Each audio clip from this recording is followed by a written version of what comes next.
was the fastest lap on the board in the first minute of practice. Well, a little bit, because Mark Truex Jr. was right behind him. We've seen a lot of speed out of that 78 car, but you can never count out the 48 team, especially here in Charlotte. They didn't have the best of runs at the All-Star race, but this is the 600. This is different. I just think the biggest challenge in the conditions that we have right now, obviously the track temp is going to go down. Qualifying's around 7 p.m. Later tonight. Track temp's going to go down.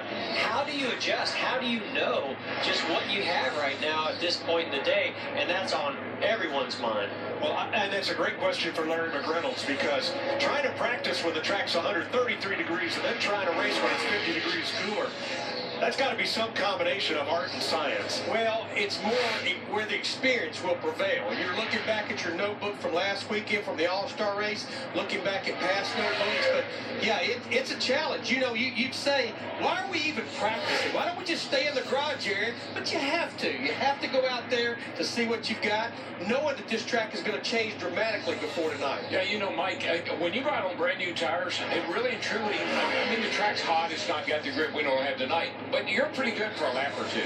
It's when you try to go back out on those tires and make another run and another run, that's when the car loses grip. That's when the car starts to slide around. And that's when you have to be careful not to make some drastic change based on the conditions when you know what it's going to be like tonight.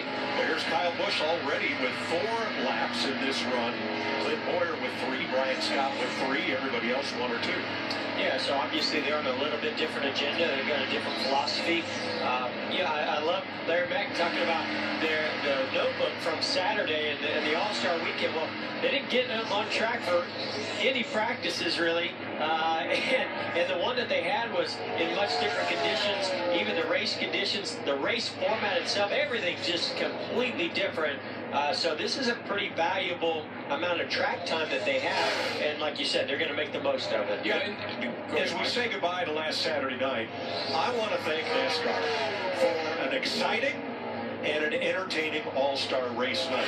No, the format wasn't perfect. Set that aside. We had cars passing. We had lots of action. We had lots of excitement. They're definitely moving in the right direction. I think it was one of the most exciting all-star races ever. Well, I think the basic concept of having cars out there with older tires versus newer tires in that last segment, I think that's a great concept. How you get to that is something that they can learn from that format and move forward with it and maybe do it again. But what I'm excited about this weekend, the aerodynamics and the downforce that are on the car today and the tire that Goodyear brought this weekend, at least what we saw Saturday, what I think we're going to see more of this weekend, that's what's created some really exciting racing. And whether it's an all-star event or 600 miles here, I think we're going to see a lot of passing. They saw Kyle Busch go by on his 8th lap, so pretty long run here. Dave Earnhardt Jr. out there, Brian Scott's 7 laps.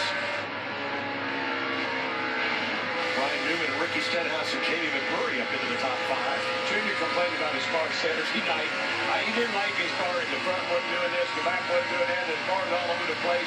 And at the end of the night, he ended up 3rd with a really, really strong race car at the end of the night. And he and Greg Ives have gotten really good about making their car better in the race, much better than they were in the past. Well, you really heard Dale Jr. get out of the gas right there off of turn 4. That tells you how far off the grip level it is and maybe how unhappy he is with the way that car's performing. But Jeff, they start off that way almost every week. I was going to say, nobody's better than them in that garage. No. They're doing exactly that. A lot of different agendas in pre-qualifying practice in Charlotte.